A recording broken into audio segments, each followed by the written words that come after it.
ട്രയല. പ്രിയ സുഹൃത്തുക്കളെ,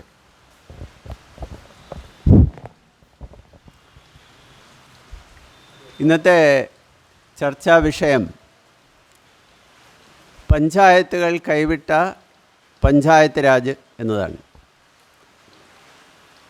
പഞ്ചായത്ത് രാജ് എന്ന് പറഞ്ഞാൽ പഞ്ചായത്ത് ഭരണം എന്നാണ് അർത്ഥം.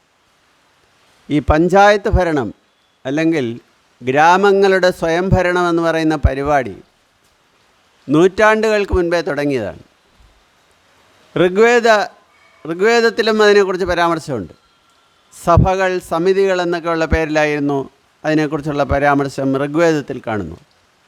പിന്നീട് മൗര്യ സാമ്രാജ്യത്തിൽ ക്രിസ്തുവർഷാരംഭത്തിലും അതിനു മുമ്പുമായി ഏതാണ്ട് 4 നൂറ്റാണ്ട് കാലം മൗര്യ സാമ്രാജ്യത്തിൻ്റെ പീരീഡാണ്. ആ കാലഘട്ടത്തിലും ഗ്രാമങ്ങളുടെ സ്വയംഭരണം നടന്നതായി രേഖകളുണ്ട്. പിന്നീട് ചോള സാമ്രാജ്യത്തിൽ ഗ്രാമങ്ങളുടെ സ്വയംഭരണം അഥവാ പഞ്ചായത്തുകൾ നല്ല രീതിയിൽ നടന്നതായി ചരിത്രം പറയുന്നുണ്ട്. അതിനുശേഷം ബ്രിട്ടീഷ് ഭരണത്തോടുകൂടി ഈ പഞ്ചായത്ത് സംവിധാനങ്ങൾ ദുർബലമായി. ഇന്ത്യക്ക് സ്വാതന്ത്ര്യം കിട്ടുമ്പോൾ കുറച്ച് സ്റ്റേറ്റുകളിലാണ് ഗ്രാമസഭയും അതുപോലെ പഞ്ചായത്തുകളും ഒക്കെ ഉണ്ടായിരുന്നു. ഭരണഘടനാ അസംബ്ലിയിൽ, കോൺസ്റ്റിറ്റ്യൂവൻ്റ് അസംബ്ലിയിൽ പഞ്ചായത്ത് രാജ് ഏർപ്പെടുത്തുന്നതിനെക്കുറിച്ച് ഗംഭീരമായ ചർച്ചകൾ നടന്നു. എന്നാൽ അതിനെക്കുറിച്ച് ഒരു ഏകാഭിപ്രായം ഉണ്ടായില്ല. അതുകൊണ്ട് ഈ പഞ്ചായത്ത് രാജ് നിർദ്ദേശങ്ങൾ നിർദ്ദേശക തത്വത്തിൽ മാത്രമേ ഇടം പിടിച്ചുള്ളൂ. സംസ്ഥാനങ്ങൾക്ക് വേണമെങ്കിൽ പഞ്ചായത്ത് രാജ് നടപ്പാക്കാം, ഇല്ലെങ്കിൽ നടപ്പാക്കാതിരിക്കാം. അതിനുശേഷം ഈ 1957, അതായത് ഇന്ത്യക്ക് സ്വാതന്ത്ര്യം കിട്ടി 10 വർഷമായപ്പോൾ ജനക്ഷേമ പരിപാടികൾ ജനങ്ങളിലേക്ക്, സാധാരണ ജനങ്ങളിലേക്ക് എത്തുന്നില്ല. അതെന്തുകൊണ്ട് എത്തുന്നില്ല? എങ്ങനെ ജനക്ഷേമ പരിപാടികൾ കൂടുതൽ ജനങ്ങളിലേക്ക് എത്തിക്കാൻ സാധിക്കും? അത് പഠിക്കാൻ വേണ്ടി, പഞ്ചായത്ത് രാജ് പഠിക്കാൻ വേണ്ടിയിട്ടല്ല, സാധാരണ ജനങ്ങളിലേക്ക് സർക്കാരിൻ്റെ ക്ഷേമപദ്ധതികളുടെ പ്രയോജനം എന്തുകൊണ്ടെത്തുന്നില്ല അത് പഠിക്കാൻ വേണ്ടി കേന്ദ്ര സർക്കാർ അശോക് മേത്ത കമ്മിറ്റിയെ, അല്ല ബൽവന്ത് റായ് മേത്ത എന്ന മേത്തയെ അധ്യക്ഷനാക്കിക്കൊണ്ടുള്ള ഒരു കമ്മിറ്റിക്ക് രൂപം നൽകി. ഈ കമ്മിറ്റി പഠിക്കുകയും സർക്കാരിന് റിപ്പോർട്ട് കൊടുക്കുകയും ചെയ്തു 1957. ഈ നിർദ്ദേശങ്ങൾ പാലിച്ചുകൊണ്ട് 1959 ഇന്ത്യയിലാദ്യമായി ത്രിതല പഞ്ചായത്ത് സംവിധാനം രാജസ്ഥാനിൽ നിലവിൽ വന്നു. 1959. അതേ വർഷം തന്നെ ആന്ധ്രാപ്രദേശിൽ രണ്ടാമതായി ത്രിതല പഞ്ചായത്ത് സംവിധാനം നിലവിൽ വരികയാണ്. തുടർന്ന് വേറെയും ചില പഞ്ചായത്തുകളിലൊക്കെ ഈ ത്രിതല പഞ്ചായത്ത് സംവിധാനം വന്നു. തുടർന്ന് ഈ സ്റ്റേറ്റുകളിലൊക്കെ പഞ്ചായത്ത് സംവിധാനങ്ങൾ, അതും ത്രിതല പഞ്ചായത്ത് സംവിധാനങ്ങൾ വന്നപ്പോൾ അതിൻ്റെ ഗുണദോഷങ്ങളെയൊക്കെ പറ്റി പഠിച്ച് കൂടുതൽ മെച്ചപ്പെട്ട രീതിയിൽ എങ്ങനെ അത് ആവിഷ്കരിക്കാം പഠിക്കാൻ വേണ്ടി സർക്കാർ വീണ്ടും ചില കമ്മിറ്റികളെയൊക്കെ ചുമതലപ്പെടുത്തി. അതാണ് അശോക് മേത്ത കമ്മിറ്റി 1978, തുടർന്ന് LM സിംഗ്വി കമ്മിറ്റി 1986. ഇതിൻ്റെയൊക്കെ റിപ്പോർട്ടുകളുടെ വെളിച്ചത്തിലാണ് 1992 നരസിംഹറാവു സർക്കാർ 2 ബില്ലുകൾ പാർലമെൻറ്റിൽ കൊണ്ടുവരുന്നു. പഞ്ചായത്ത് രാജ്, നഗരപാലിക ബില്ലുകൾ. ഭരണഘടനയുടെ 73ഉം 74ഉം ഭേദഗതികളിലൂടെയാണ് ആ ബില്ല് പാസ്സാക്കിയത്. 1993 മുതൽ ആ നിയമം നടപ്പിലായി. അതിൽ പറഞ്ഞിരുന്ന വ്യവസ്ഥ എല്ലാ സംസ്ഥാനങ്ങളും ഇതേ മാതൃകയിൽ സംസ്ഥാനങ്ങൾക്ക് അനുയോജ്യമായ നിയമനിർമ്മാണം നടത്തണം എന്നാണ്. അങ്ങനെ കേരളത്തിൽ 1994 കേരള പഞ്ചായത്ത് രാജ് ആക്ട് പാസ്സാക്കുന്നു. അപ്പോഴിവിടെ ഭരണം കോൺഗ്രസ്സിനായിരുന്നു, മുഖ്യമന്ത്രി കരുണാകരനായിരുന്നു. ത്രിതല പഞ്ചായത്ത് സംവിധാനം നടപ്പാക്കാനുള്ള നിയമനിർമ്മാണം 1994 കേരളത്തിലുണ്ടാവും. നിയമനിർമ്മാണം മാത്രമല്ല, അതിനനുസരിച്ച് ഈ പഞ്ചായത്തുകളുടെ വിഭജനം 95-ൽ കേരളത്തിൻ്റെ ചരിത്രത്തിൽ ആദ്യമായി ത്രിതല പഞ്ചായത്ത് സംവിധാനവും വരുന്നു. അതും കെ കരുണാകരൻ്റെ പീരീഡിലാണ്. 96 ഭരണം മാറി, ഭരണം നായനാരുടെ കൈകളിലെത്തുന്നു.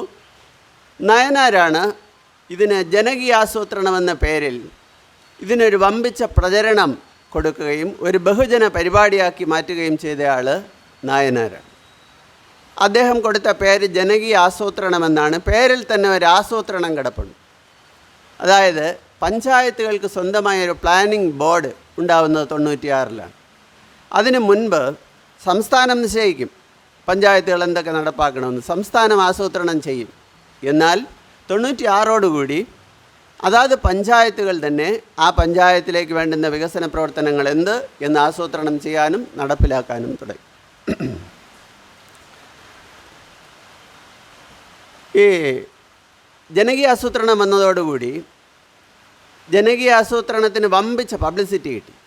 കേരളത്തിൽ മാത്രമല്ല, ഇന്ത്യയിലും ലോകം മുഴുവൻ ഈ കേരള മോഡൽ, വികേന്ദ്രീകൃത ആസൂത്രണത്തിൻ്റെ മോഡൽ എന്ന് പറഞ്ഞ് ഐക്യരാഷ്ട്ര സംഘടന തന്നെ കേരളത്തിൻ്റെ ഈ ജനകീയ ആസൂത്രണ പദ്ധതിയെ പ്രശംസിച്ചിട്ടുണ്ട്. ലോകബാങ്ക് പ്രശംസിച്ചിട്ടുണ്ട്. അതുപോലെ തന്നെ ഇന്ത്യയിലെ പല സംസ്ഥാനങ്ങളും ഈ ജനകീയാസൂത്രണ പദ്ധതിയെ മാതൃകയാക്കി സ്വീകരിച്ചിട്ടുമുണ്ട്. അപ്പോൾ അങ്ങനെ ജനകീയാസൂത്രണ പദ്ധതിക്ക് കിട്ടിയ അല്ലെങ്കിൽ ത്രിതല പഞ്ചായത്ത് സംവിധാനങ്ങൾ ഇന്ത്യയിൽ നടപ്പാക്കാൻ ഇടയായ സാഹചര്യം സൃഷ്ടിച്ചതിന് കോൺഗ്രസ് പാർട്ടിക്കും അതുപോലെ തന്നെ ഇടത് പാർട്ടികൾക്കും മുഖ്യമായ പങ്ക് ഉണ്ട്. പഞ്ചായത്ത് രാജ് നടപ്പിലായതോടുകൂടി എന്തൊക്കെ മാറ്റങ്ങളാണ് വന്നത് എന്ന് നോക്കാം. ഒന്നാമത്തെ മാറ്റം എന്ന് പറയുന്നത് ഞാൻ നേരത്തെ പറഞ്ഞ പോലെ പഞ്ചായത്തുകൾക്ക് തന്നെ അവരുടെ വികസന പദ്ധതികൾ പ്ലാൻ ചെയ്യാനുള്ള അധികാരം, ഒരു പ്ലാനിംഗ് ബോർഡ് ഒക്കെ ഉണ്ടായി എന്നുള്ളതാണ്. രണ്ടാമത്തെ കാര്യം, ഗ്രാമസഭയും പഞ്ചായത്തുമൊക്കെ ഭരണഘടനയുടെ പരിധിയിൽ വന്നു എന്നതാണ് രണ്ടാമത്തെ മാറ്റം. ഭരണഘടനയുടെ പരിധിയിൽ വന്നാൽ സ്റ്റേറ്റ് ഗവൺമെൻറ്റിന് തോന്നിയതുപോലെ പിരിച്ചുവിടാൻ പറ്റില്ല.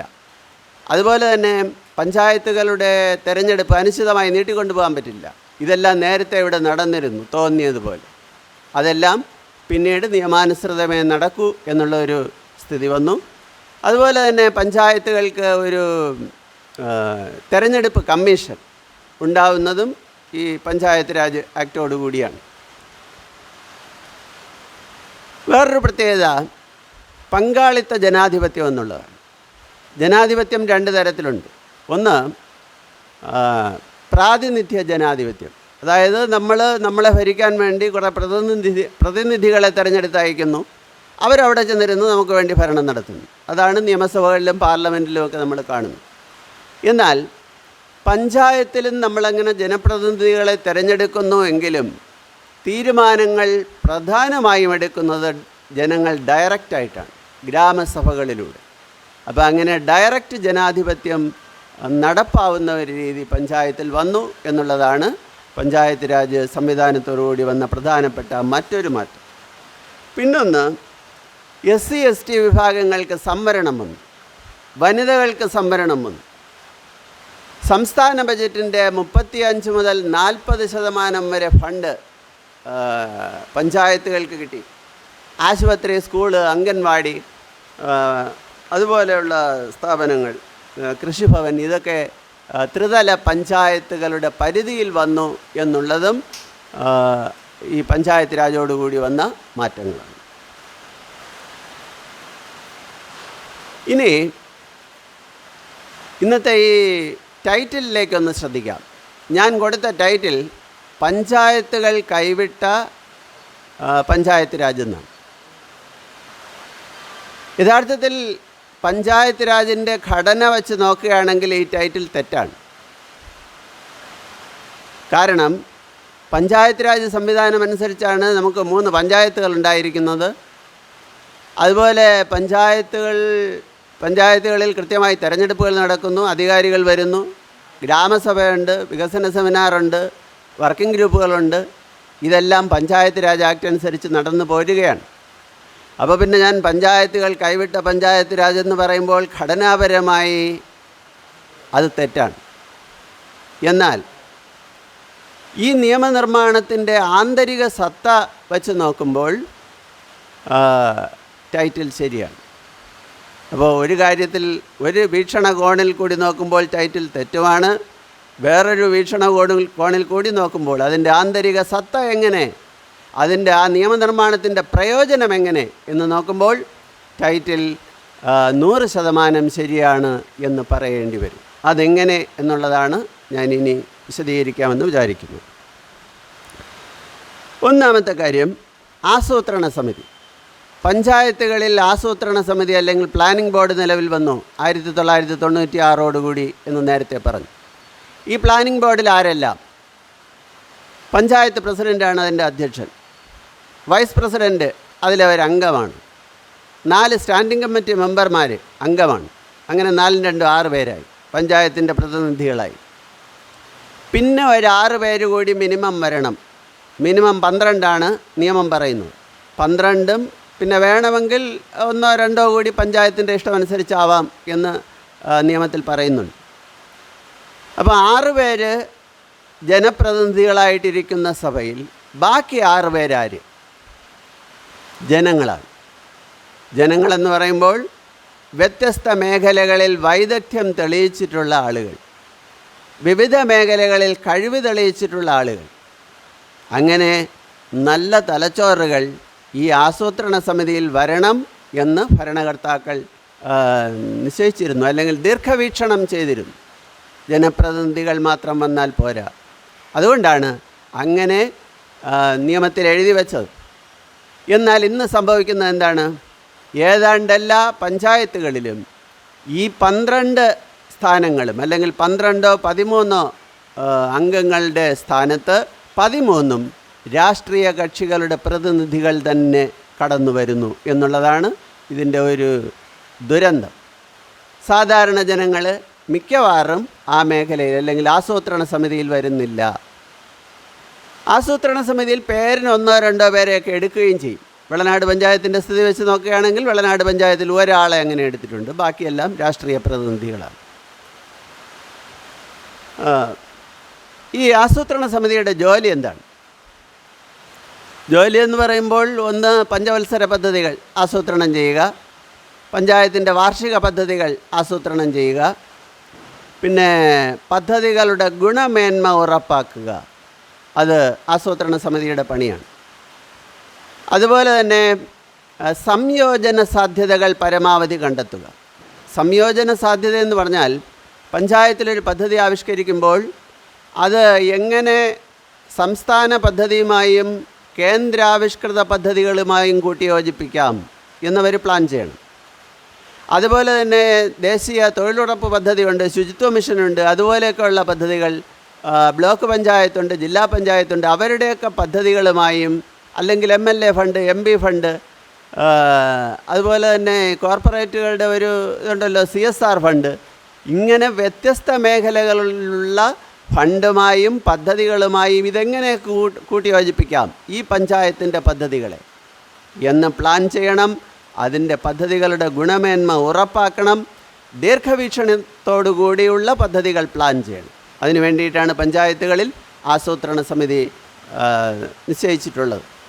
ഇതിനുള്ള മിടുക്കന്മാർ ഈ പഞ്ചായത്തിൽ ഇല്ല എന്നിരിക്കട്ടെ, പഞ്ചായത്തിന് വെളിയിൽ നിന്ന് സമർത്ഥരായ ആളുകളെ കൊണ്ടുവരാനും നിയമത്തിൽ വ്യവസ്ഥ ഉണ്ട്. ഈ പഞ്ചായത്തിൽ നിന്ന് തന്നെ എടുക്കണമെന്നും ഇല്ല. ഇനി മറ്റൊന്ന്, ഇങ്ങനെ പഞ്ചായത്തിൽ വിദഗ്ധന്മാരില്ലാത്തത് കൊണ്ട് അല്ലെങ്കിൽ വിദഗ്ധന്മാരുടെ സേവനം പ്ലാനിംഗ് ബോർഡിൽ വരാത്തത് കൊണ്ട് ആണ് പഞ്ചായത്തുകളുടെ പല ദുരവസ്ഥകളും സംഭവിക്കുന്നത്. നമ്മുടെ പഞ്ചായത്ത്, അതായത് വെള്ളനാട് പഞ്ചായത്തിൽ തന്നെ നോക്കിയാൽ ഇടയ്ക്കല്ല 6-7 വർഷമായി ഒരു പച്ചക്കറി വണ്ടി വാങ്ങിച്ചു. AC ബസ്സാണ്. ബസ് വാങ്ങിച്ചതിൻ്റെ ഉദ്ദേശം എന്ന് പറയുന്നത് ഇവിടുത്തെ കർഷകർ ഉൽപ്പാദിപ്പിക്കുന്ന കാർഷിക വിഭവങ്ങൾ മിച്ചം വരുന്നതിനെ കേടുകൂടാതെ സൂക്ഷിക്കുക, അതുപോലെ ആവശ്യമുള്ള സ്ഥലത്ത്, മാർക്കറ്റുള്ള സ്ഥലത്ത് കൊണ്ടുപോയി വിപണനം ചെയ്യുക. അതിന് വേണ്ടിയിട്ടാണ് വാങ്ങിച്ചത്. ഒരു ദിവസം പോലും അത് ഓടിയിട്ടില്ല എന്നാണ് എൻ്റെ അറിവ്. ആ വണ്ടി പിറ്റേന്ന് മുതൽ ഷെഡിൽ ഒതുക്കിയിട്ട് ആസൂത്രണം ഏത് രീതിയിൽ എങ്ങനെയെന്ന് ആലോചിക്കണം. കുറേ ഫണ്ട് ചിലവാക്കി, ലക്ഷങ്ങൾ ചിലവാക്കി. അതുപോലെ തന്നെ ഒരു നീന്തൽക്കുളം നമ്മുടെ പഞ്ചായത്തിലുണ്ട്. എനിക്ക് തോന്നുന്നു ഏതാണ്ട് ഒരു 10-15 വർഷമായി ഈ നീന്തൽക്കുളം ഉണ്ടാക്കിയിട്ട്. കുട്ടികൾക്ക് പരിശീലനം കൊടുക്കാൻ വേണ്ടി ഉണ്ടാക്കിയ കുളം ഏതാണ്ട് 50 ലക്ഷം രൂപ അതിൽ മുക്കിയതായിട്ടാണ് പത്രവാർത്തകളിൽ കൂടി നമ്മൾ അറിയുന്നത്. എന്ത് പ്രയോജനം? വളരെ കുറച്ച് നാളുകളിൽ മാത്രം അതിനകത്ത് കുട്ടികൾ പരിശീലനം നടത്തി. എന്നിട്ട് പായലും വേസ്റ്റുകളും ഒക്കെ കൊണ്ട് പ്രയോജനമില്ലാത്ത അവസ്ഥയിൽ ആ കുളം മാറിയിരിക്കുന്നു. അതുപോലെ തന്നെ നമ്മുടെ മഹാത്മാഗാന്ധി ദേശീയ തൊഴിലുറപ്പ് പദ്ധതി നിയമം പറയുന്നത് പഞ്ചായത്ത് നടപ്പിലാക്കുന്ന ഏത് പദ്ധതിയുടെയും അവിദഗ്ധ തൊഴിൽ ഘടകം ഇവരെ കൊണ്ട് ചെയ്യിക്കാൻ പറ്റുമോ എന്ന് പരമാവധി പരിശ്രമിക്കണം എന്നാണ്. നാട്ടിനുപയോഗമുള്ള പല പണികളും ഈ തൊഴിലുറപ്പ് പദ്ധതിയുടെ ലിസ്റ്റിലില്ല. എന്നാൽ ഉള്ള പണികൾ എങ്ങനെ നാട്ടിന് ഉപയോഗമുള്ളതാക്കി മാറ്റാം എന്ന് ഈ ആസൂത്രണ വിദഗ്ധന്മാർ ആലോചിക്കണം. അങ്ങനെ ആലോചിക്കാതെ വന്നാൽ എന്ത് സംഭവിക്കും? സമ്പന്നന്മാരുടെ വിളയിലെ പുല്ലുപറിപ്പ് സംഘമായി നമ്മുടെ ഈ തൊഴിലുറപ്പ് സംഘം മാറും. എന്തുമാത്രം മനുഷ്യ വിഭവശേഷിയാണ് പാഴായി പോകുന്നത് എന്ന് ആലോചിക്കണം. ആസൂത്രണ സമിതിയെക്കുറിച്ച് പറഞ്ഞു കഴിഞ്ഞു. രണ്ടാമത്തെ കാര്യം ഗ്രാമസഭയാണ്. ഗ്രാമസഭ ഞാൻ നേരത്തെ പറഞ്ഞു, ഡയറക്റ്റായിട്ടുള്ള ജനാധിപത്യ രീതിയാണ് ഗ്രാമസഭയിൽ നമ്മൾ കാണുന്നത്. ഗ്രാമസഭ 3 മാസത്തിലൊരിക്കൽ കൂടണം എന്നാണ് നിയമം പറയുന്നത്. ഒരു വർഷം മിനിമം 4 ഗ്രാമസഭയെങ്കിലും കൂടിയിരിക്കണം. കൂടിയില്ലെങ്കിൽ എന്ത് ചെയ്യും? 3 പ്രാവശ്യം തുടർച്ചയായി ഗ്രാമസഭ വിളിച്ചു കൂട്ടുന്നതിൽ മെമ്പർ പരാജയപ്പെട്ടാൽ അല്ലെങ്കിൽ വിളിച്ചു കൂട്ടാതിരുന്നാൽ അയാളുടെ സ്ഥാനം പോവും എന്നാണ് നിയമം പറയുന്നത്. തുടർച്ചയായി 3 തവണ വിളിച്ചു കൂട്ടിയില്ലെങ്കിൽ മെമ്പർ അയോഗ്യനാവും എന്ന് നിയമം പറയുന്നു. ഗ്രാമസഭയിൽ ഓരോ വാർഡിനും ഓരോ ഗ്രാമസഭയുണ്ടല്ലോ. ഗ്രാമസഭയാണ് നിശ്ചയിക്കുന്നത് തങ്ങളുടെ വാർഡിൽ ഏത് പ്രോജക്റ്റ് വേണം, അതെവിടെ നടപ്പാക്കണം, ഏത് പ്രോജക്റ്റിന് മുൻഗണന കൊടുക്കണം. ഈ 3 കാര്യങ്ങൾ പ്രധാനമായും നിശ്ചയിക്കുന്നത് ഗ്രാമസഭയാണ്. അത് തീരുമാനിക്കാൻ പഞ്ചായത്തിന് അവകാശമില്ല. ഒരു വാർഡിൽ ഏത് പ്രോജക്റ്റ് വേണം, അതെവിടെ നടപ്പാക്കണം, ഏത് പ്രോജക്റ്റിനായിരിക്കണം മുൻഗണന എന്ന് നിശ്ചയിക്കാനുള്ള അധികാരം, പൂർണ്ണ അധികാരം ഗ്രാമസഭയ്ക്കാണ്. ഗ്രാമസഭ അംഗീകരിക്കാത്ത ഒരു പ്രോജക്റ്റും പഞ്ചായത്ത് നടപ്പാക്കാൻ പാടില്ല. പഞ്ചായത്തിൻ്റെ വാർഷിക പദ്ധതിയിൽ ഗ്രാമസഭ അംഗീകരിക്കാത്ത പ്രോജക്റ്റുകളൊന്നും ഉൾക്കൊള്ളിച്ചുകൂടാ. എന്നാൽ ഇന്ന് ഗ്രാമസഭ അംഗീകരിക്കാത്ത ഏത് പ്രോജക്റ്റും വാർഷിക പദ്ധതിയിൽ എഴുതി ചേർക്കാനുള്ള വകുപ്പോടുകൂടി അല്ലെങ്കിൽ അതിനുള്ള സ്പേസ് ഉണ്ടാക്കിക്കൊണ്ടാണ് ഇന്ന് പഞ്ചായത്തുകൾ പ്രവർത്തിക്കുന്നത്. അതിനുള്ള ഉദാഹരണം ഞാൻ പിന്നീട് പറയാം. ഗ്രാമസഭകളുടെ മറ്റൊരു ഡ്യൂട്ടിയാണ് ഗുണഭോക്താക്കളുടെ അർഹതാ പരിശോധനയും തെരഞ്ഞെടുപ്പും. അത് ഗ്രാമസഭയുടെ ഒരു ജോലിയാണ്. ഗുണഭോക്താക്കളുടെ അർഹതാ പരിശോധന, അവരെ തിരഞ്ഞെടുക്കൽ. അതായത് ഒരു ഉദാഹരണം പറഞ്ഞാൽ, ഇപ്പം ലൈഫ് ഭവന പദ്ധതിക്ക് വേണ്ടി ആളുകൾ അപേക്ഷ കൊടുക്കുന്നുണ്ടല്ലോ. ആ അപേക്ഷ പഞ്ചായത്ത് ആദ്യം സ്വീകരിക്കണം. പഞ്ചായത്ത് സ്വീകരിച്ചിട്ട് പഞ്ചായത്തിന് ഗൈഡ് ലൈൻസ് ഉണ്ട്. ആ യോഗ്യതാ മാനദണ്ഡം വെച്ച് സർക്കാർ ഒരു ലിസ്റ്റ് തയ്യാറാക്കണം. സർക്കാരല്ല, പഞ്ചായത്ത് ലിസ്റ്റ് തയ്യാറാക്കണം. ലിസ്റ്റ് തയ്യാറാക്കി കഴിഞ്ഞാൽ പഞ്ചായത്ത് അധികാരികൾ ഈ ലിസ്റ്റുമായി നേരെ ഗ്രാമസഭയിൽ പോകണം. ഗ്രാമസഭയിൽ വെച്ച് അവിടെ വെച്ചാണ് അന്തിമമായി തീരുമാനിക്കേണ്ടത് ആരൊക്കെയാണ് ഈ ലിസ്റ്റിൽ വരാൻ യോഗ്യതയുള്ളവർ. ഫൈനലായിട്ട് അംഗീകരിക്കേണ്ടത് ഗ്രാമസഭയിൽ വെച്ചാണ്.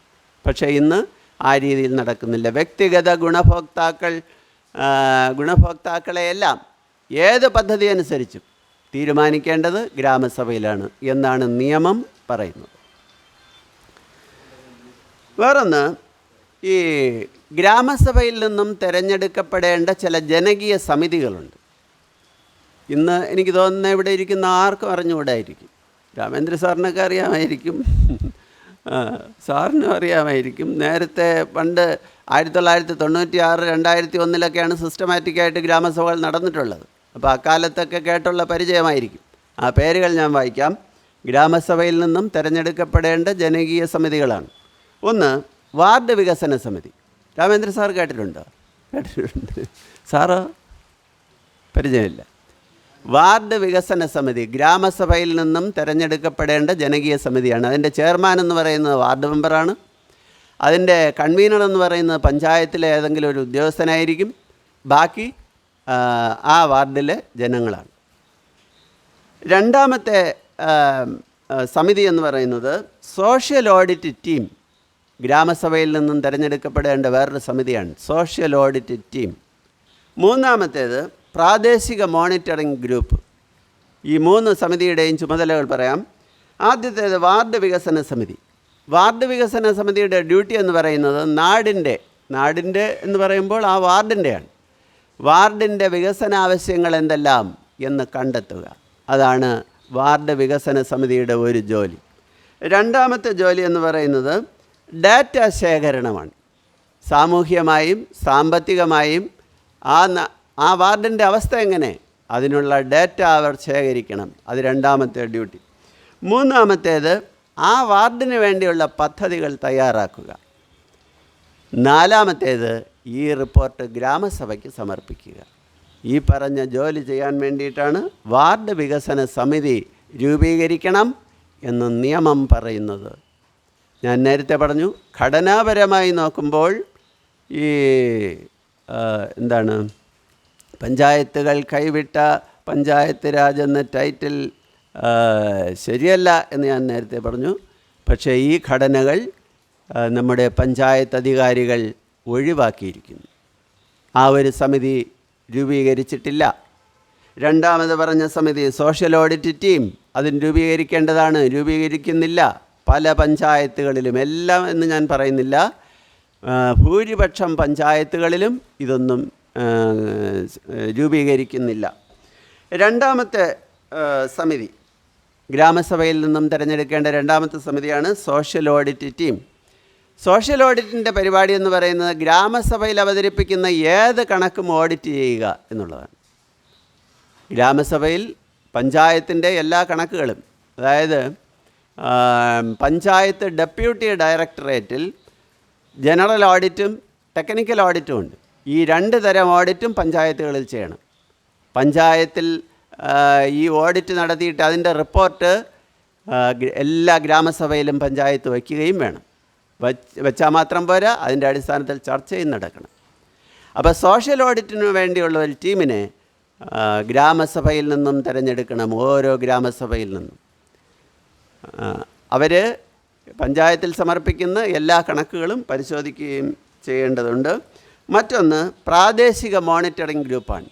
പ്രാദേശിക മോണിറ്ററിംഗ് ഗ്രൂപ്പ് എന്ന് പറയുന്നത് ആ വാർഡിൽ പഞ്ചായത്ത് നടപ്പാക്കുന്ന ഏത്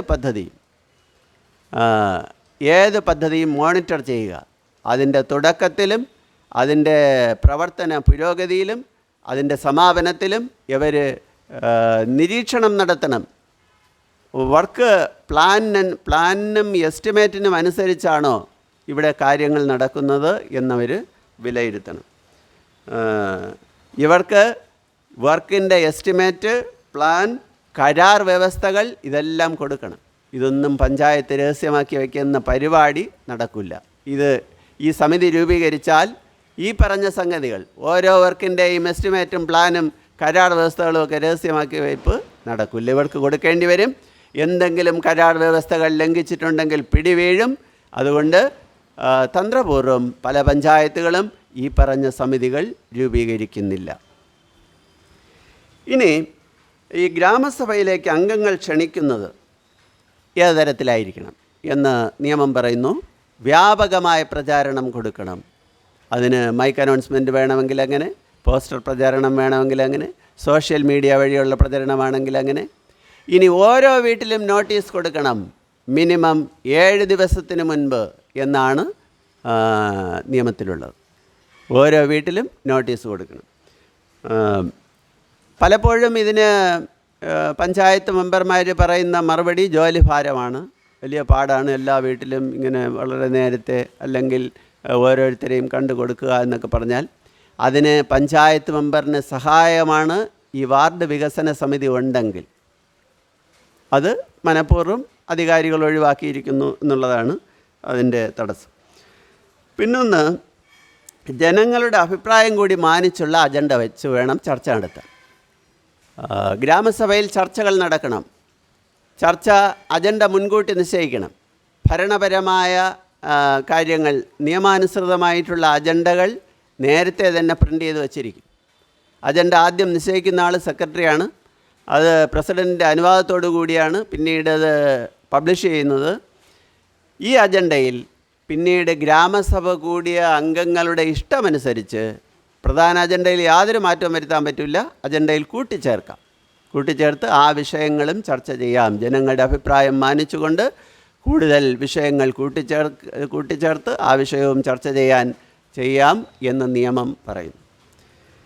ഇനി മറ്റൊന്ന്, ചർച്ച നടന്നാൽ ഇന്ന് എത്ര ഗ്രാമസഭകളിൽ ചർച്ച നടക്കുന്നു ആലോചിക്കേണ്ട കാര്യമാണ്.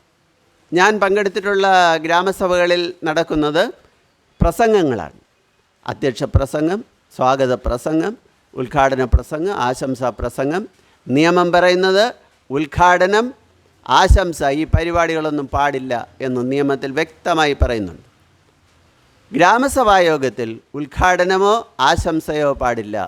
ദീർഘമായ പ്രസംഗങ്ങൾ പാടില്ല. അധ്യക്ഷന് പ്രസംഗിക്കാം. അതുപോലെ തന്നെ പിന്നീട് ചർച്ചയും തീരുമാനങ്ങളുമാണ് അവിടെ ഉണ്ടാവേണ്ടത്. പക്ഷേ ഇന്ന് ഗ്രാമസഭകളിൽ പ്രസംഗ മാമാങ്കങ്ങളാണ്.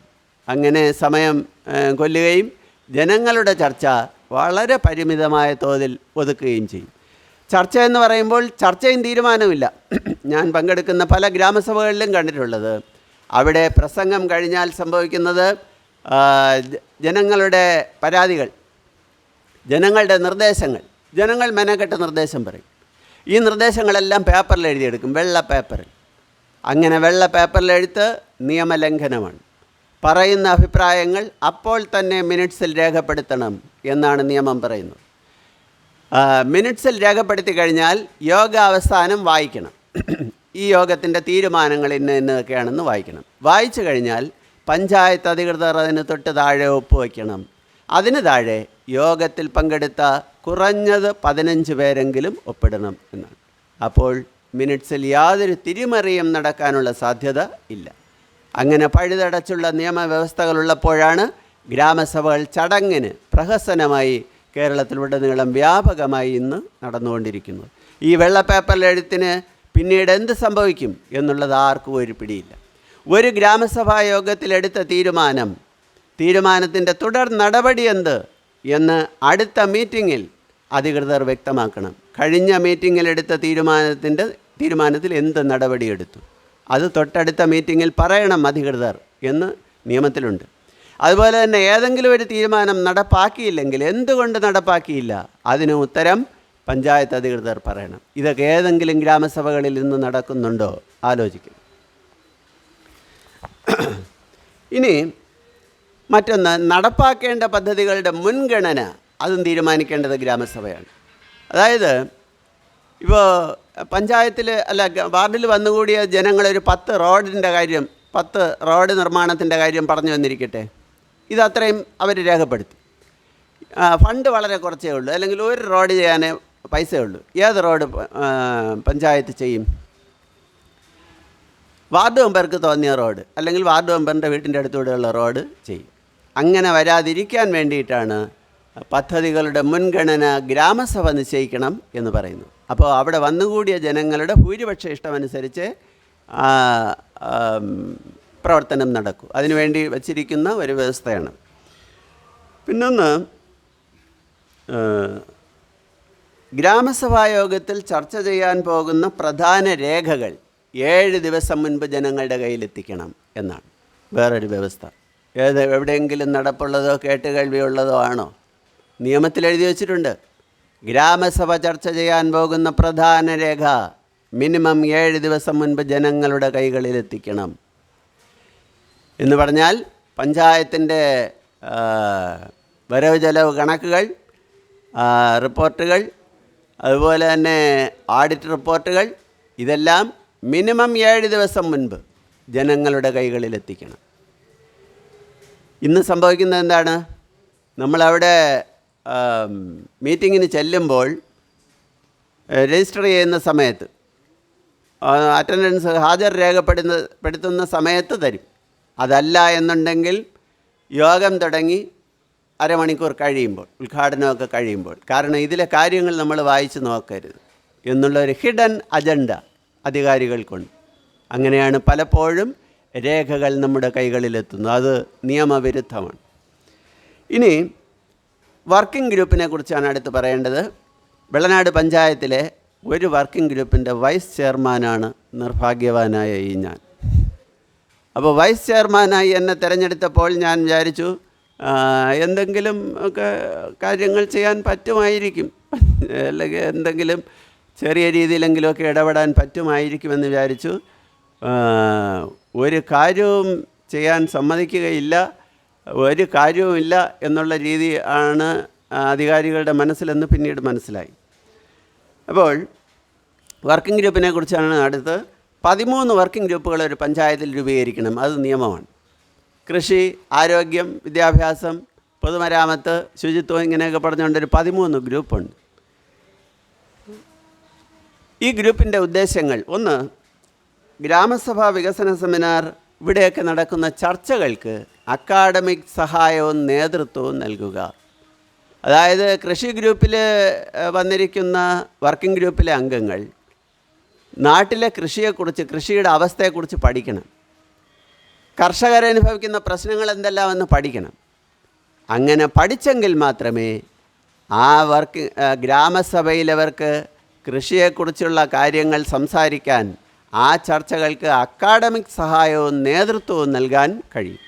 അങ്ങനെ ഓരോ ഗ്രൂപ്പും വ്യത്യസ്ത മേഖലകളിൽ പഠനം നടത്തണം.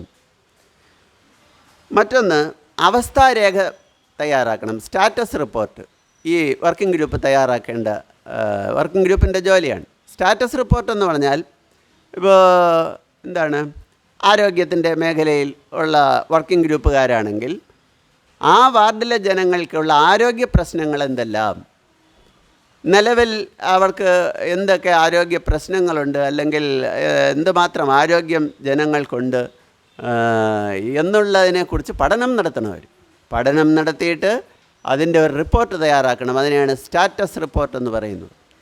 ഒരു പഞ്ചായത്തിൻ്റെ 13 വിഷയങ്ങളിലുള്ള സ്റ്റാറ്റസ് റിപ്പോർട്ടും ആ സ്റ്റാറ്റസ് റിപ്പോർട്ട് വർഷാവർഷം പരിഷ്കരിക്കലും ഈ വർക്കിംഗ് ഗ്രൂപ്പിൻ്റെ ഡ്യൂട്ടിയാണ്. ഇനി മറ്റൊന്ന്, ഗ്രാമസഭയിൽ അച്ചടിച്ച് നൽകുന്നതിനാവശ്യമായ ഫോറം 456 എഴുതി തയ്യാറാക്കണം. ഗ്രാമസഭയിൽ അച്ചടിച്ച് വിതരണം ചെയ്യുന്ന ഫോം 456. ഫോം 4 എന്ന് പറയുന്നത് കഴിഞ്ഞ വർഷം ഈ പഞ്ചായത്തിൽ എന്തെല്ലാം പ്രോജക്റ്റുകൾ നടപ്പാക്കി, ഓരോന്നിനും എത്ര രൂപകൾ ചിലവായി, അതാണ് ഫോം 4. ഫോം 5 എന്ന് പറയുന്നത് ഈ വർഷം എന്തെല്ലാം പദ്ധതികൾ നടപ്പാക്കാൻ അനുമതിയുണ്ട്, ഓരോ പ്രോജക്റ്റിനും എത്ര രൂപ വീതം നീക്കി വച്ചിരിക്കുന്നു, പ്രവർത്തനങ്ങൾ ഏത് ഘട്ടം വരെ എത്തി, അതാണ് ഫോം 5. ഫോം 6 എന്ന് പറയുന്നത് അടുത്ത വർഷം നടപ്പാക്കാൻ ഉദ്ദേശിക്കുന്ന പദ്ധതികൾ എന്തെല്ലാം. ഇങ്ങനെ ഫോം 4, 5, 6 എഴുതി തയ്യാറാക്കേണ്ട ജോലി വർക്കിംഗ് ഗ്രൂപ്പിനാണ്. അങ്ങനെ വർക്കിംഗ് ഗ്രൂപ്പ് ഈ പറഞ്ഞ ജോലികൾ ചെയ്താൽ പഞ്ചായത്തിൽ എന്തെങ്കിലും രഹസ്യം അവശേഷിക്കുമോ? രഹസ്യമായിട്ട് എന്തെങ്കിലും പഞ്ചായത്തിന് ചെയ്യാൻ പറ്റുമോ? കഴിഞ്ഞ വർഷത്തെ പദ്ധതികൾ എന്തൊക്കെ നടപ്പാക്കി, അതിൻ്റെ വരവ് ചെലവ് കണക്കുകൾ, ഈ വർഷം എന്തൊക്കെ നടപ്പാക്കാൻ പോകുന്നു, ഓരോ പദ്ധതിക്ക് നീക്കിവെച്ച തുക എത്ര എന്നൊക്കെ പറയുമ്പോൾ പഞ്ചായത്തിന് രഹസ്യമായിട്ടൊന്നും വയ്ക്കാൻ പറ്റില്ല. അഴിമതികൾ പൂർണ്ണമായും തടയാൻ വേണ്ടിയിട്ടുള്ള വ്യവസ്ഥകളാണ് എഴുതി വച്ചിരിക്കുന്നത്. ഇനി വർക്കിംഗ് ഗ്രൂപ്പിൻ്റെ വേറൊരു ജോലി, ഭരണസമിതി അംഗീകരിച്ച പ്രോജക്റ്റുകൾ നിശ്ചിത ഫോറങ്ങളിൽ എഴുതി തയ്യാറാക്കി സുലേഖ ആപ്ലിക്കേഷനിൽ ഡാറ്റ എൻട്രി ചെയ്യിക്കുക. അതായത് ഈ വികസന സെമിനാറിൽ പഞ്ചായത്ത് അവതരിപ്പിക്കുന്നത് കരട് വാർഷിക പദ്ധതിയാണ്. വാർഷിക പദ്ധതി ഏതാണ്ട് ഫൈനലാക്കി തയ്യാറാക്കിയാണ് വികസന സെമിനാറിൽ അവതരിപ്പിക്കുന്നത്. വികസന സെമിനാർ എന്ന് പറയുമ്പോൾ ആ പഞ്ചായത്തിൻ്റെ എല്ലാ മേഖലയിലുമുള്ള വിദഗ്ധന്മാരെ പരമാവധി പങ്കെടുപ്പിക്കണമെന്ന് നിർദ്ദേശമുണ്ട്. എന്നിട്ട് ഗ്രൂപ്പ് തിരിഞ്ഞ് ചർച്ച നടത്തണം. ആ ചർച്ചയിൽ എന്തെങ്കിലുമൊക്കെ ഭേദഗതികൾ ആരെങ്കിലുമൊക്കെ ഉന്നയിച്ചേക്കാം. അതും കൂടി ഉൾപ്പെടുത്തി പഞ്ചായത്ത് ഭരണസമിതി ഒരു ചെറിയ മാറ്റം കൂടി വീണ്ടും വരുത്തും. അങ്ങനെ വരുത്തി ഭരണസമിതി അംഗീകരിച്ച രേഖ, അതിന് ആ പ്രോജക്റ്റുകൾക്ക് അതെല്ലാം നിശ്ചിത ഫോറങ്ങളിൽ അതിനെ ഈ പ്രോജക്റ്റുകളാക്കി എഴുതുമ്പോൾ അതിന് നിശ്ചിത ഫോർമാറ്റുണ്ട്. അങ്ങനെ എഴുതേണ്ട ജോലി എന്ന് പറയുന്നത് വർക്കിംഗ് ഗ്രൂപ്പിനാണ്. അപ്പോഴും പഞ്ചായത്തിന് രഹസ്യങ്ങളൊന്നും സൂക്ഷിക്കാൻ കഴിയാതെ വരും. പഞ്ചായത്ത് ഈ കരട് വാർഷിക പദ്ധതിയിൽ എന്തെങ്കിലും മാറ്റം വരുത്തിയിട്ടുണ്ടോ? വികസന സെമിനാറിൽ അവതരിപ്പിച്ച കരട് വാർഷിക പദ്ധതിയിൽ പഞ്ചായത്ത് അനധികൃതമായി എന്തെങ്കിലും മാറ്റം വരുത്തിയിട്ടുണ്ടോ എങ്കിൽ വർക്കിംഗ് ഗ്രൂപ്പിന് കണ്ടുപിടിക്കാൻ പറ്റും. വർക്കിംഗ് ഗ്രൂപ്പാണ് ആ ജോലി ചെയ്യേണ്ടത്. അപ്പോൾ അങ്ങനെ നിശ്ചിത ഫോർമാറ്റിൽ എഴുതി തയ്യാറാക്കുകയും അത് സുലേഖ സോഫ്റ്റ്വെയറിൽ സുലേഖ ആപ്ലിക്കേഷനിൽ ഡാറ്റ എൻട്രി ചെയ്യിക്കണം.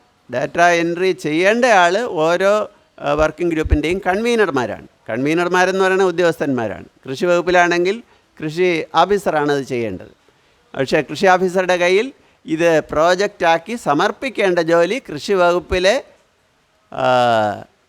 കൃഷി എന്ന് പറയുന്ന ഗ്രൂപ്പിലെ വർക്കിംഗ് ഗ്രൂപ്പ് കമ്മിറ്റിയുടെ വർക്കിംഗ് ഗ്രൂപ്പിൻ്റെ ചുമതലയാണ്. ഇനി മറ്റൊന്ന്, വർക്കിംഗ് ഗ്രൂപ്പുകൾ ബന്ധപ്പെട്ട പ്രോജക്റ്റുകളുടെ അടങ്കൽ തുകയെക്കുറിച്ച് കൃത്യമായ വിലയിരുത്തൽ നടത്തണം. പരിസ്ഥിതി ആഘാത സാധ്യതകൾ, ഈ പ്രോജക്റ്റ് നടപ്പാക്കിയാൽ പരിസ്ഥിതിക്ക് വല്ല കുഴപ്പമുണ്ടാകുമോ? അതുപോലെ ഈ പ്രോജക്റ്റിൻ്റെ പ്രായോഗികത എത്രമാത്രം, ഇതിൻ്റെ നിയമസാധുത എങ്ങനെ, വിജയസാധ്യത എങ്ങനെ, ഇതെല്ലാം വർക്കിംഗ് ഗ്രൂപ്പ് കൂടി അവലോകനം നടത്തണം എന്നാണ്. ഇനി മറ്റൊന്ന്, വാർഷിക പദ്ധതി ജില്ലാ ആസൂത്രണ സമിതി അംഗീകരിച്ച ശേഷം വർക്കിംഗ് ഗ്രൂപ്പുകൾ മോണിറ്ററിംഗ് കമ്മിറ്റികളായിട്ട് മാറും. വർക്കിംഗ് ഗ്രൂപ്പിൻ്റെ ഒരു വർഷത്തെ അവസാനത്തെ പണിയെന്ന് പറയുന്നത് മോണിറ്ററിംഗാണ്. അതായത് പഞ്ചായത്ത് തയ്യാറാക്കുന്ന അല്ലെങ്കിൽ പഞ്ചായത്ത് ഭരണസമിതി അംഗീകരിക്കുന്ന ഒരു വർഷത്തെ പദ്ധതി ഉണ്ടല്ലോ, വാർഷിക പദ്ധതി. ഈ വാർഷിക പദ്ധതി ഡിസ്ട്രിക്റ്റ് പ്ലാനിംഗ് കമ്മിറ്റിക്ക് അയച്ചു കൊടുക്കണം, DPC അയച്ചു കൊടുക്കണം. അവരാണ് ഇതിന് അംഗീകാരം കൊടുക്കേണ്ടത്. ആ അംഗീകാരം കിട്ടിക്കഴിഞ്ഞാൽ ഈ പ്രോജക്റ്റുകൾ പഞ്ചായത്തുകൾക്ക് നടപ്പാക്കാം. DPCയുടെ അംഗീകാരം കിട്ടിയാലേ നടപ്പാക്കാൻ പാടുള്ളൂ. അപ്പോൾ അങ്ങനെ നടപ്പാക്കുമ്പോൾ ഓരോ പ്രോജക്റ്റിൻ്റെയും മേൽനോട്ടം വഹിക്കേണ്ടത് ഈ വർക്കിംഗ് ഗ്രൂപ്പിലെ ആളുകളാണ്. പിന്നീട് ആ ഗ്രൂപ്പിനെ വർക്കിംഗ് ഗ്രൂപ്പ് എന്നല്ല അറിയപ്പെടുന്നത്, മോണിറ്ററിംഗ് ഗ്രൂപ്പ് എന്നാണ്. ഈ പദ്ധതി നടപ്പാക്കുന്ന ഘട്ടത്തിൽ അവർ പോണം. പഞ്ചായത്ത് നടപ്പാക്കുന്ന ഏത് പദ്ധതിയും, കൃഷിയുടെ മേഖലയിൽ പഞ്ചായത്ത് ഏതെങ്കിലും പദ്ധതി നടപ്പാക്കിയാൽ കൃഷിയുടെ വർക്കിംഗ് ഗ്രൂപ്പ് മോണിറ്ററിംഗ് ഗ്രൂപ്പായിട്ട് അവിടെ പോകണം, അത് പരിശോധിക്കണം. അതിൻ്റെ പ്ലാനും എസ്റ്റിമേറ്റും അതും എല്ലാം വെച്ചിട്ട് അതിനനുസരിച്ചാണ് കാര്യങ്ങൾ നടക്കുന്നത്. പഞ്ചായത്തിൽ റോഡാണെങ്കിൽ ആ റോഡ് പണി നടക്കുമ്പോൾ ഈ കമ്മിറ്റി അവിടെ പോകണം. അപ്പോൾ ഇന്ന് ഏതെങ്കിലും പഞ്ചായത്തുകളിൽ അങ്ങനെ നടക്കുന്നുണ്ടോ? അഴിമതി തടയാൻ, അതുപോലെ തന്നെ ഫലപ്രദമായി പ്രോജക്റ്റുകൾ നടത്താനൊക്കെ വേണ്ടിയുള്ള സംവിധാനങ്ങളാണ്, അതിനുവേണ്ടിയുള്ള നിയമങ്ങളാണ് എഴുതി തയ്യാറാക്കി വച്ചിരിക്കുന്നത് എന്ന് നമ്മൾ അറിയണം. ഇനി പറയേണ്ടത് വികസന സെമിനാറാണ്. നാഗേഷ്, സമയം എങ്ങനെ? സമയമുണ്ട്. വികസന സെമിനാറിനെ കുറിച്ചാണ് അടുത്ത് പറയേണ്ടത്. ഓരോ ഗ്രാമസഭയിൽ നിന്നും 2 വനിത, അതുപോലെ പട്ടികജാതിയിലോ പട്ടികവർഗത്തിലോ പെട്ട ഒരാൾ, ആകെ 5 പേരെ വികസന സെമിനാറിൽ പങ്കെടുപ്പിക്കുന്നതിന് വേണ്ടി ഓരോ ഗ്രാമസഭയിൽ നിന്നും തിരഞ്ഞെടുക്കണം എന്നാണ് നിയമം പറയുന്നത്. ഇവിടെ നമ്മുടെ പഞ്ചായത്തിലാണെങ്കിൽ അങ്ങനെ ഉള്ള അനുഭവങ്ങളൊന്നുമില്ല. വാർഡ് മെമ്പർ തോന്നിയ ആളുകളെ അങ്ങോട്ട് പറഞ്ഞയക്കും എന്നുള്ളതാണ് നിലവിൽ പൊതുവെ കണ്ടുവരുന്ന ഒരവസ്ഥ. പക്ഷേ അതുപോരാ, എല്ലാ വിഭാഗം ജനങ്ങൾക്കും പ്രാതിനിധ്യം കിട്ടത്തക്ക വിധത്തിലുള്ള നിയമമാണ് എഴുതി വച്ചിരിക്കുന്നത്. അതുപോലെ തന്നെ എല്ലാ മേഖലയിൽ നിന്നും വിദഗ്ധരുടെ സാന്നിധ്യം ഉറപ്പാക്കണമെന്നും ഭരണഘടന പറയുന്നുണ്ട്. ആരെങ്കിലുമൊക്കെ ചെന്നിരുന്ന് എന്തെങ്കിലും വിളിച്ച് പറഞ്ഞിട്ട് പോയാൽ പോരാ. ഇന്ന് നടക്കുന്ന ഗ്രാമസഭയിൽ ആരാണ് പോകുന്നത്? തൊഴിലുറപ്പുകാർ, അതുപോലെ ആശാപ്രവർത്തകർ, അംഗൻവാടി പ്രവർത്തകർ, ഹരിതകർമ്മസേന, ഇവരെയൊക്കെ നിർബന്ധിച്ച് വിളിച്ചു വരുത്തിയാണ് ഹാജരൊപ്പിക്കുന്നത്. ഇന്ന് പല ഗ്രാമസഭകളിലും വികസന സെമിനാറിലുമൊക്കെ അതാണ് നടക്കുന്നത്. അപ്പോൾ നിയമം പറയുന്നത് എല്ലാ മേഖലയിലുമുള്ള വിദഗ്ധന്മാരുടെ സാന്നിധ്യം ഉറപ്പാക്കണം എന്നാണ്. അതുപോലെ ഓരോ ഗ്രാമസഭയിൽ നിന്നും തിരഞ്ഞെടുക്കണം ആളുകളെ, തിരഞ്ഞെടുത്ത് മിനിമം 5 പേരെ ഓരോ ഗ്രാമസഭയിൽ നിന്നും തിരഞ്ഞെടുത്ത് വികസന സെമിനാറിലേക്ക് അയക്കണം എന്നുമാണ്. വികസന സെമിനാറിൻ്റെ ഉദ്ദേശം എന്താണ്? ഒന്ന്, ഗ്രാമസഭകളുടെ നിർദ്ദേശങ്ങളും മുൻഗണനകളും പാലിച്ചാണോ പ്രോജക്റ്റ് നിർദ്ദേശങ്ങൾ തയ്യാറാക്കിയിരിക്കുന്നത് എന്ന് പരിശോധിക്കണം. അതാണ് ഒരു ഡ്യൂട്ടി. അതായത് ഗ്രാമസഭയിൽ നിന്ന് ഒരുപാട് നിർദ്ദേശങ്ങൾ വരുന്നുണ്ട്. അതുപോലെ തന്നെ ഇന്ന പദ്ധതികൾക്കായിരിക്കണം മുൻഗണന എന്ന് ഓരോ ഗ്രാമസഭയും പറയുന്നുണ്ട്. അതിനനുസരിച്ചാണോ പഞ്ചായത്ത് ഈ പ്രോജക്റ്റുകൾ അല്ലെങ്കിൽ വാർഷിക പദ്ധതി കരട് രേഖ തയ്യാറാക്കിയിരിക്കുന്നത് എന്ന് പരിശോധിക്കണം. അതാണ് ഒരു ജോലി. രണ്ടാമത്തെ ജോലി, പഞ്ചായത്തിനെ ഒരു യൂണിറ്റായി കണ്ടുകൊണ്ടാണോ ഈ വാർഷിക കരട് പദ്ധതി തയ്യാറാക്കിയിരിക്കുന്നത് എന്ന് പരിശോധിക്കണം. അതാണ് രണ്ടാമത്തെ ജോലി. പഞ്ചായത്തിനെ ഒരു യൂണിറ്റായി എന്ന് പറയുമ്പോൾ പഞ്ചായത്തിൽ 18 വാർഡുണ്ടെങ്കിൽ 18 ഗ്രാമസഭ കാണുമല്ലോ. 18 ഗ്രാമസഭയിലും 18 തരത്തിലുള്ള നിർദ്ദേശങ്ങൾ വന്നു കാണും. അപ്പോൾ പഞ്ചായത്തിൻ്റെ വാർഷിക പദ്ധതിയിൽ ഏതെങ്കിലും 2-3 ഗ്രാമസഭയിലെ നിർദ്ദേശങ്ങൾ വന്നാൽ പോരാ. എല്ലാ സ്ഥലത്തുമുള്ള പ്രധാനപ്പെട്ട നിർദ്ദേശങ്ങൾ വരണം. പഞ്ചായത്തിനെ സമഗ്രമായി കണ്ടുകൊണ്ടുള്ള വികസന നിർദ്ദേശങ്ങളാണോ ഇതിൽ വന്നിട്ടുള്ളത് എന്ന് പരിശോധിക്കും. അടുത്തത്, പഞ്ചായത്തിൻ്റെ വികസന കാഴ്ചപ്പാട്, ലക്ഷ്യങ്ങൾ, ജില്ലാ പദ്ധതി നിർദ്ദേശങ്ങൾ. ജില്ലാ പദ്ധതി നിർദ്ദേശം എന്ന് പറയുന്നത് ഓരോ ജില്ലയ്ക്കും ഓരോ പ്ലാനിംഗ് ബോർഡുണ്ട്. അവർ ആ പഞ്ചായത്തിൻ്റെ വികസനം ആ ജില്ലയുടെ വികസനം ഏതൊക്കെ തരത്തിലായിരിക്കണം എന്ന് ഒരു പ്ലാനിംഗ് തയ്യാറാക്കും. അതിനനുസരിച്ച് ഉള്ള പദ്ധതികളാണോ ഈ പഞ്ചായത്തിൽ വന്നിരിക്കുന്നത് എന്നും നോക്കണം. വേറൊന്ന്, സംയോജന സാധ്യതകൾ. അത് ഞാൻ നേരത്തെ പറഞ്ഞു. ബ്ലോക്ക് പഞ്ചായത്തുമായും ജില്ലാ പഞ്ചായത്തുമായും അതുപോലെ തന്നെ സംസ്ഥാനത്തിൻ്റെയും കേന്ദ്രത്തിൻ്റെയൊക്കെ പദ്ധതികളുമായും എല്ലാം സംയോജിപ്പിച്ചുകൊണ്ടുള്ള പദ്ധതികൾ ഇവിടെ വന്നിട്ടുണ്ടോ എന്ന് നോക്കണം. അപ്പോൾ ഇതൊക്കെയാണ് വികസന സെമിനാറിൻ്റെ പ്രധാനപ്പെട്ട ജോലി. ഇത് ഒരു ഫുൾ ഡേ പരിപാടിയായിട്ടാണ് നമ്മുടെ നിയമം നിർവഹിച്ചിരിക്കുന്നത്. അതുകൊണ്ട് തന്നെ വന്നുകൂടി അംഗങ്ങൾക്ക് ചായയും ചോറും ഒക്കെ കൊടുക്കണമെന്നും പറയുന്നുണ്ട്. ഇവിടെ സംഭവിക്കുന്നത് 10 മണിക്കെന്ന് അനൗൺസ് ചെയ്യും, 10:30 തുടങ്ങും. ഏതാണ്ട് ഒരു 2 മണിക്കൂർ ഉദ്ഘാടനം, ആശംസാ പ്രസംഗങ്ങൾ. നിയമം പാടില്ല എന്ന് പറഞ്ഞ സംഗതിയാണ് ഏതാണ്ട് 3/4 സമയവും അപഹരിക്കുന്നത് എന്നതാണ് നമ്മൾ കണ്ടുവരുന്ന രീതി. കഴിഞ്ഞ എൻ്റെ മുമ്പിലത്തെ വർഷത്തെ നോട്ടീസ് ഇപ്പോഴും ഞാൻ സൂക്ഷിച്ച് വെച്ചിട്ടുണ്ട്. ആശംസാ പ്രസംഗകർ 20 പേർ. ഒരു വികസന സെമിനാറിൽ പഞ്ചായത്ത് ഇറക്കിയ നോട്ടീസിൽ ആശംസാ പ്രസംഗം 20 പേർ. ആശംസാ പ്രസംഗം പാടില്ല എന്ന് നിയമം പറയുമ്പോൾ 20 പേരുടെ ആശംസ. ഉദ്ഘാടന പ്രസംഗം പാടില്ല എന്ന് നിയമം പറയുമ്പോൾ ഉദ്ഘാടകയായിട്ട് അതാരും ഞാൻ മറന്നുപോയി, വിളിച്ചുകൊണ്ട് വന്നിരിക്കുന്നു. ഇങ്ങനെ 2 മണിക്കൂർ സമയം അല്ലെങ്കിൽ 1.5-1.25 മണിക്കൂർ സമയം അവരുടെ ഘോരമായ പ്രസംഗങ്ങൾ. അത് കഴിഞ്ഞാൽ അതിൻ്റെ അവസാനം ചടങ്ങിന് ഗ്രൂപ്പ് ചർച്ച. ഏതാണ്ട് ഒരു 12:15 ആവും ഗ്രൂപ്പ് ചർച്ച തുടങ്ങാൻ സമയമാകുമ്പോൾ. തുടങ്ങി ഒരു 15 മിനിറ്റ് ആകുമ്പോൾ പറയും ഊണ് കഴിക്കണമെന്നുള്ളവർക്ക് പോവാം. ഇത് കേൾക്കേണ്ട താമസം വന്നിരിക്കുന്ന തൊഴിലുറപ്പുകാർ, ആശാപ്രവർത്തകർ, അംഗൻവാടി പ്രവർത്തകർ ഇവരെല്ലാം നേരെ കഴിച്ചങ്ങ് ഊണ് കഴിക്കാൻ പോകുന്നു. പിന്നെ അവരുടെ പൊടി പോലും കാണില്ല. അപ്പോൾ ഇങ്ങനെയാണ് നമ്മുടെ ഒരു പഞ്ചായത്തിൻ്റെ വികസന കാര്യങ്ങൾ ചർച്ച ചെയ്യേണ്ട ഒരു വേദിയുടെ അവസ്ഥ. ഇനി നാഗേഷ് സമയം എങ്ങനെ? അപ്പോൾ ഇനി ഒരു ഉദാഹരണമാണ്, നമ്മുടെ പഞ്ചായത്തിലെ ഉദാഹരണം പറയുകയാണ്. അതായത് കഴിഞ്ഞ സാമ്പത്തിക വർഷം നടപ്പാക്കാനായി വെള്ളനാട് പഞ്ചായത്ത് അവതരിപ്പിച്ച കരട് വാർഷിക പദ്ധതിയിലെ ചില നിർദ്ദേശങ്ങൾ കൂടി പറഞ്ഞ് അവസാനിപ്പിക്കാമെന്ന് വിചാരിക്കുന്നു. അതിൽ പഞ്ചായത്ത് ഓഫീസിൻ്റെ സാമ്രാജ്യം വലുതാക്കാൻ ഭരണസമിതി തീരുമാനിച്ചു. അതുകൊണ്ട് അതിൻ്റെ അടുത്തൂടെയുള്ള വസ്തു വാങ്ങുന്നതിന് നീക്കി വച്ചിരിക്കുന്ന തുക 50 ലക്ഷം. ഏതാണ്ട് 8 കോടിയാണ് നമ്മുടെ പഞ്ചായത്തിൻ്റെ ബഡ്ജറ്റ്.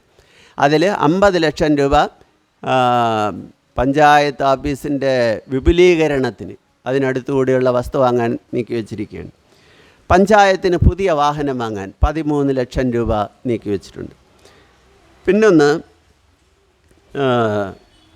മീനഭരണി മഹോത്സവ ശുചീകരണ പ്രവർത്തനങ്ങൾക്ക് മീനഭരണി മഹോത്സവത്തിൻ്റെ ശുചീകരണ പ്രവർത്തനങ്ങൾക്ക് വേണ്ടി 2 ലക്ഷം രൂപ നീക്കിവെച്ചിട്ടുണ്ട്. അതേസമയം തൊഴിലുറപ്പ് പദ്ധതിയുടെ മാനുവലിൽ പറയുന്നത് ഖരമാലിന്യ നിർമ്മാർജ്ജനം തൊഴിലുറപ്പ് പദ്ധതിയിൽപ്പെടുത്താം എന്നാണ്.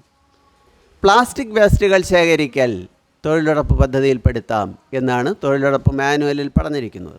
ആ സമയത്താണ് ഇവിടെ ശുചീകരണ പ്രവർത്തനങ്ങൾക്ക് 2 ലക്ഷം രൂപ നീക്കിവെച്ചിരിക്കുന്നത് എന്ന് ഓർമ്മിക്കണം. മറ്റൊന്ന്, അഗതിരഹിത കേരളത്തിന് വേണ്ടി ബഡ്ജറ്റിൽ നീക്കിവെച്ച തുക 50,000 രൂപയാണ്. ദാരിദ്ര്യ ലഘൂകരണത്തിന് വേണ്ടി നീക്കിവെച്ച തുക 5 ലക്ഷമാണ്. അഗതികൾ എന്ന് പറയുമ്പോൾ യാതൊരു ഗതിയില്ലാത്ത ആളുകളാണല്ലോ. ദാരിദ്ര്യം ലഘൂകരണത്തിന് വേണ്ടി 5 ലക്ഷം, രണ്ടും കൂടെ നീക്കിവെച്ചാൽ പാവങ്ങൾക്ക് വേണ്ടി 5.5 ലക്ഷം രൂപ ഒരു വർഷത്തേക്ക് വേണ്ടി പഞ്ചായത്ത് നീക്കിവെച്ചിട്ടുണ്ട്. പാവങ്ങൾക്ക് വേണ്ടി 5.5 ലക്ഷം രൂപ നീക്കിവെക്കുമ്പോഴാണ് വസ്തു വാങ്ങാൻ 50 ലക്ഷം രൂപ പഞ്ചായത്ത് മുടക്കുന്നത് എന്ന് ആലോചിക്കണം.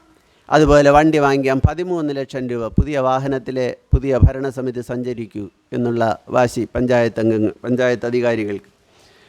ഇനി തരിശ് നെൽകൃഷിക്ക് വേണ്ടി 2 ലക്ഷം രൂപ.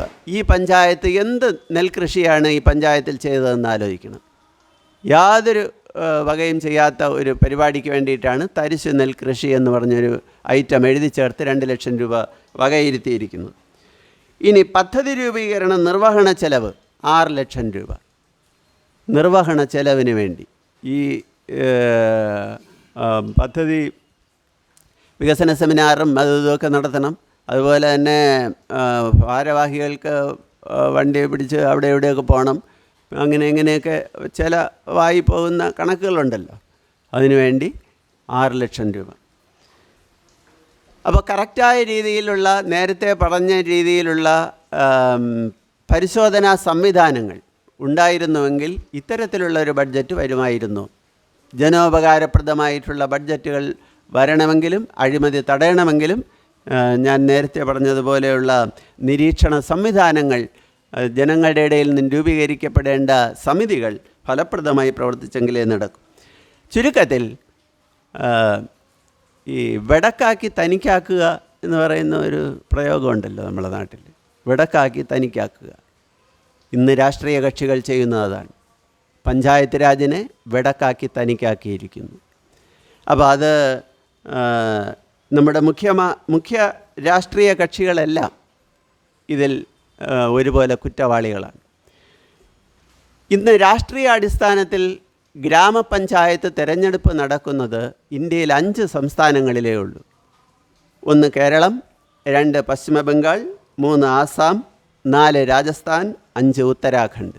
ഈ 5 സംസ്ഥാനങ്ങളിൽ മാത്രമാണ് ഗ്രാമപഞ്ചായത്തുകളിൽ കക്ഷി രാഷ്ട്രീയമുള്ളത്. വേറെ ഇന്ത്യയിൽ മറ്റൊരു സ്റ്റേറ്റിലും ഗ്രാമപഞ്ചായത്ത് തലത്തിൽ കക്ഷി രാഷ്ട്രീയം ഇല്ല. ബ്ലോക്കിലും അതുപോലെ ജില്ലാ തലങ്ങളിലുമൊക്കെ ഉണ്ട്. അപ്പോൾ ഇവിടെ കക്ഷി രാഷ്ട്രീയം കൊണ്ട് ഗുണമാണോ ദോഷമാണോ എന്ന് നമ്മൾ ആലോചിക്കണം. ഇന്നത്തെ മുഖ്യധാരാ രാഷ്ട്രീയ പാർട്ടികൾക്ക് എൻ്റെ വീക്ഷണത്തിൽ പ്രധാനമായും 2 അജണ്ടകളേ ഉള്ളൂ. അത് രഹസ്യ അജണ്ടകളുമാണ്. 1 അധികാരം, 2 പണം. ഈ തരത്തിലായി മാറിയിരിക്കുന്നു നമ്മുടെ മുഖ്യധാരാ രാഷ്ട്രീയ കക്ഷികൾ. അതുകൊണ്ട് എനിക്ക് തോന്നുന്നത് ഈ പഞ്ചായത്ത് തിരഞ്ഞെടുപ്പിൽ നമ്മൾ കഴിയുന്നിടത്തോളം സ്വതന്ത്രന്മാരെ ജയിപ്പിക്കണം എന്നാണ് എൻ്റെ ഒരാഗ്രഹവും താല്പര്യവും നിർദ്ദേശവും. കാരണം ഞാൻ നേരത്തെ പറഞ്ഞ പോലെ രാഷ്ട്രീയ കക്ഷികൾ ഇത്തരത്തിലോട്ടൊക്കെ ആയി പോകുന്നതുകൊണ്ട്. മറ്റൊന്ന്, നമ്മുടെ ഗ്രാമസഭകളിൽ കഴിയുന്നിടത്തോളം ആളുകൾ പോവുകയും നിയമം പാലിക്കാൻ അധികാരികളെ നിർബന്ധിതരാക്കുകയും വേണം.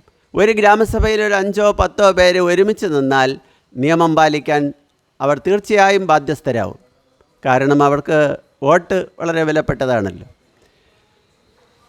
ശരി, ഇത്രയും പറഞ്ഞുകൊണ്ട് ഞാൻ തൽക്കാലം നിർത്തുകയാണ്.